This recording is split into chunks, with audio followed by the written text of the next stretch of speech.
अपने भाई नुसरत खोखर की मौत के बाद खोखर जनजातीय कबीले के सरदार की गद्दी शेखा खोखर ने हासिल की। उनके बड़े भाई नुसरत अपने बाहुबल और बुद्धि चातुर्यता की दम पर खोखर कबीले से उठकर लाहौर के गवर्नर के पद तक पहुंचे थे। वे पश्चिमोत्तर खोखर कबीलाई परिसंघ अर्थात खाप के अध्यक्ष भी थे। अभी शेखा खोखर अपने भाई से सियासत के गुर सीख ही रहे थे।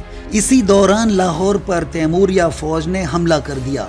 इतनी भयानक लूट और गारत पहले कभी नहीं देखी गई थी। तैमूरिया सेना ने नुसरत के घर में भी आग लगा दी, जिससे नुसरत की मौत हो गई। इस अप्रत्याशित लूटमार और हत्याकांड ने शेखा खोखर को अंदर तक हिलाकर रख दिया था। गमी के माहौल में शेखा खोखर अपने भाई नुसरत के बाद 1394 ईस्वी में खोखर जनजातीय खाप के सरदार बने। उनके हाथों से लाहौर निकल चुका था। अब वहां तैमूरिया हुकूमत का राज था। तैमूर लंग की एक विशाल सैन्य टुकड़ी वहां हर वक्त तैनात रहती थी। उधर शेखा खोखर का मुख्य उद्देश्य यही था कि वह जल्द से जल्द अपने भाई के कत्ल का बदला ले और फिर से लाहौर की गद्दी पर बैठे। उधर 18 फरवरी 1405 ईस्वी के दिन तैमूर लंगड़े की मौत की खबर ने शेखा खोखर के अंदर एक नई जान डाल दी। वही इतिहासकार राजकुमार अपनी पुस्तक अछूतों का विश्वकोश में लिखते हैं कि तैमूर से अपना प्रतिशोध लेने के लिए शेखा ने खोखर संघ की एक विशाल सेना खड़ी की, जिसमें बड़े पैमाने पर स्थानीय चमारों को भर्ती किया गया। शेखा का मानना था कि तैमूरिया फौजियों की खाल खींचने में इनसे जाबाज सिपाही कोई और नहीं हो सकता। सही मौका देखकर शेखा खोखर ने लाहौर में मौजूद तैमूरिया फौज पर हमला कर दिया। इस अप्रत्याशित हमले से दुश्मन की सेना में खलबली मच गई। वे संगठित होते इससे पहले ही भयंकर मारकाट शुरू हो गई। लग रहा था कि खोखर जीत जाएंगे, पर यह महज कयास साबित हुआ। लाहौर के किले से निकली हश्म कल्ब ने बाजी को पलट दिया। तैमूरों के खिलाफ जंग में शेखा खोखर 1420 ईस्वी में मारे गए और उनकी सेना की भयंकर शिकस्त हुई। शेखर खोखर ने 1394 से 1420 ईस्वी तक खोखर परिसंघ की कमान को संभाला था। शेखा खोखर के पूर्वज प्रारंभिक काल में हिंदू जाट कौम से थे, लेकिन उनके पूर्वजों ने इस्लाम धर्म स्वीकार कर लिया था। शेखा सुन्नी मत में यकीन रखते थे। उधर शेखा खोखर के कत्ल के बाद किशोरावस्था पार कर चुके उनके पुत्र जसरत खोखर को परिवार सहित गुलाम बनाकर तैमूर के गढ़ समरकंद भेज दिया गया।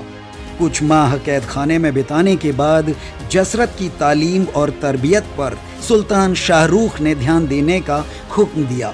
जसरत के असाधारण युद्ध कौशल और तैमूरिया सुल्तान शाहरुख के प्रति वफादारी ने उसे सुल्तान के बेहद नज़दीक ला दिया।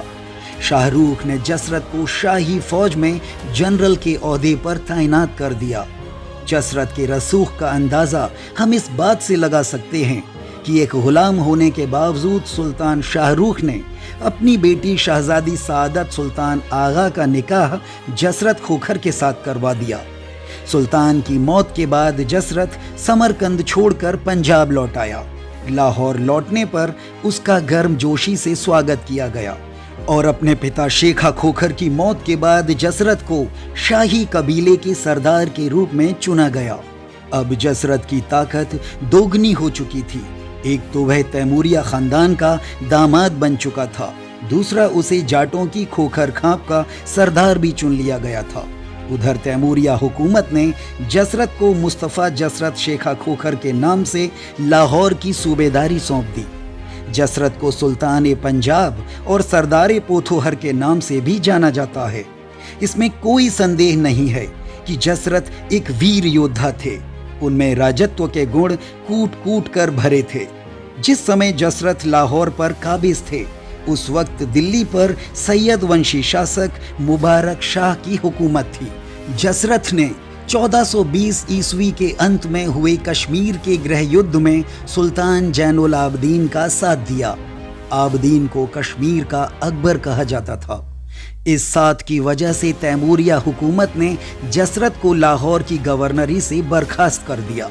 पर जैनुल आबदीन के सहयोग से जसरत ने 1421 ईस्वी में लाहौर सहित सियालकोट, जालंधर और सरहिंद को भी जीत लिया। इस वक्त तक जसरत की हुकूमत दिल्ली सल्तनत से काफ़ी बड़ी हो गई थी।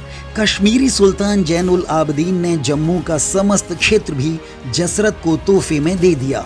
हालांकि उस समय जम्मू पर आबदीन के शत्रु राय भिल्लम का शासन था। राय भिल्लम जसरत की सेना से हुए युद्ध में हार गया। उसने अपनी पुत्री राजकुमारी वैणी का विवाह जसरत के साथ कर दिया। इससे दोनों के मध्य मैत्री हो गई। जसरत भी वैणी को पाकर बेहद खुश था। इन उल्लेखनीय विजयों के बाद जसरत की नज़र अब दिल्ली की गद्दी पर जा टिकी। उधर तैमूरिया सल्तनत के इशारे पर दिल्ली के सुल्तान मुबारक शाह ने जसरत के पर कतरने का निर्णय लिया। सुल्तान मुबारक शाह ने खुफिया तरीके से जसरत के एक भरोसेमंद सिपहसालार अली मुर्तजा को लालच देकर अपने पाले में ले लिया।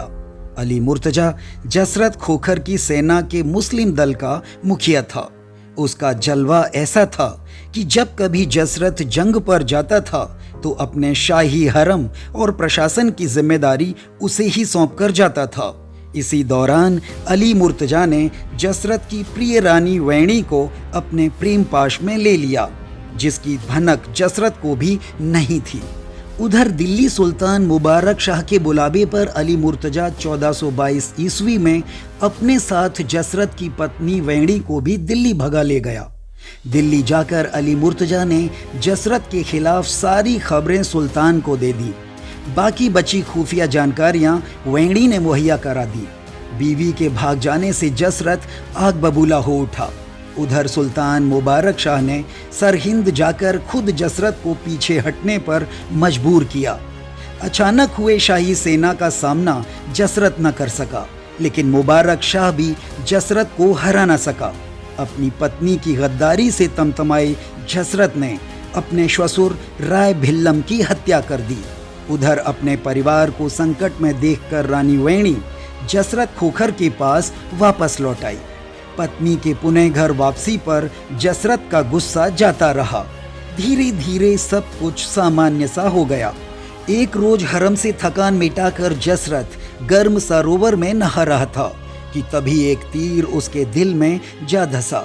इस तरह अपने पिता की हत्या का प्रतिशोध वैणी ने खुद ही ले लिया था। यह षड्यंत्र उसने अपने प्रेमी अली मुर्तजा के साथ मिलकर रचा था। इस तरह 1442 ईस्वी में एक वीर योद्धा अपनी ही पत्नी की साजिशों का शिकार हो गया।